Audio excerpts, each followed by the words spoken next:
All right, TroopzTV, presented by Barstool Sports. Arsenal 0, Crystal Palace 0. I got nothing from this game. Troopz, thoughts? Palace parked the bus. You understand? We done what we could, but it wasn't enough.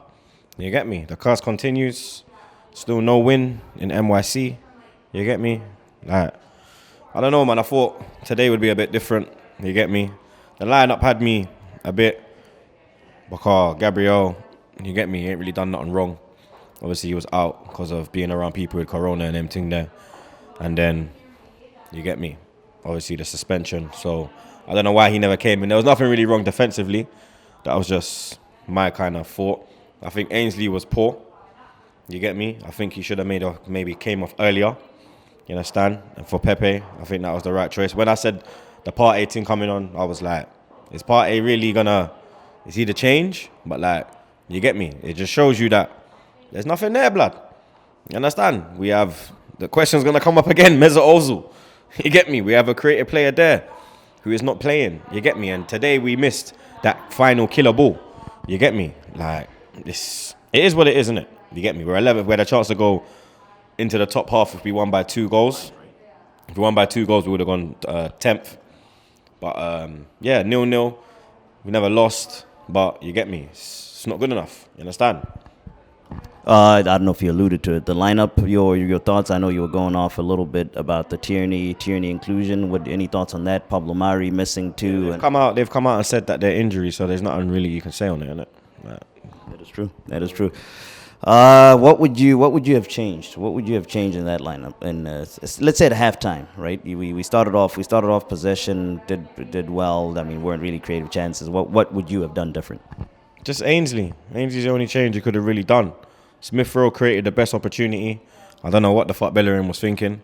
You understand? You were saying, why is he going with his left foot? I'm saying, why is he going for it, period? Because you've got the best player at the time on the pitch who's in the best form. Not even the best player, like the best run of form. Lacazette, you understand? A lot of confidence. And then he brings off Lacazette for Nketiah. You understand? We're chasing a goal and you're bringing off our brother who has scored 7 goals in his past 5 games. Yeah, firing them left, right and centre. I think 7 goals all season, but I think he's got like 5 in 4. You get me? Like consistently scoring goals, confidence is there. You bring him off, blood. And you put on a fucking brother who's done nothing, blood. Not worrying at the start. His last performance against Everton, what the fuck did he do? Missed a daylight opportunity, clear chance, blood. You understand? Clear cut. You understand? We're letting Balogun go for this brother here. You get me? You were there muttering to yourself in the stream. Oh, I beg this guy does good because Troopz is going to be on me. It's not just me who's going to be on you. It's not just me. You shouldn't be worried about me being on you. You understand? Worry about your manager. It's not me making the choices. You understand? How are you going to bring off Lacazette? You're chasing a goal. You bring off Lacazette and put on Nketiah. Nketiah, blood. Nketiah. What's he going to do? Do you understand? Like, obviously, like, I'm not saying that like Laka had a great game and he had chances. But he's more of a goal threat than Nketiah. Yeah?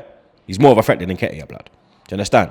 But the manager, of course, people will be curious they would want to know. I don't know what the people questions is every fucking week. Troops, brother. Like I said, I'm not getting excited off them 3 wins in a row. Well, 3 in the league and the FA Cup win. Because I said last night I was arguing with people. People are saying, I said to them, you know what? I'll give it to the end of the season before I change my mind. I'm going to stay Arteta out until the end of the season. And then if I see a serious change, then I will maybe change my mind. But like I said in my tweet yesterday, we can crumble at any time, bro. And we can bottle games. And you understand? We don't have that potent threat. Do you understand? That man that's going to come on and, you understand? Make a change. We don't have nothing from the bench. You get me? We're seeing Bear going out, but what's coming in? You understand? Like Buendia, they're saying Buendia. That's not gonna. He's got the same stats as Iwobi. We used to cuss Iwobi week in, week out, but now we're settling for Buendia. It's a fucking joke, bro. Pepe coming on as sub. Thoughts on that? Thoughts on his performance? He tried, but like Palace just had a lot of man around him. Every time he had the ball, there was about 2-3 man around him. You understand? There was not really a lot he could do. You get me? Like I don't even like who was the best. Like Ceballos done well till he come off. You get me? He done well for like the first half. Second half, he kind of fell off. Defensively, we looked shaky in the second half. You get me? Because we was committing so much, we were getting hit on the break. You understand? And Zaha, you understand, was having the time of his life. You get me? Benteke, good header. You understand? Great save from Leno. Then you had fucking the Benteke, not the Benteke, the Tompkins off the bar. You understand? So Palace probably had the more clear-cut chances, if we're being totally honest. You understand? But the main thing is we never lost. We move on. You get me? It is what it is, blood. Any final thoughts? Any ending thoughts? That's it, bro. Yeah, just an awful performance. I mean, I'm hurt. We should have won that game. We didn't. That's it for me.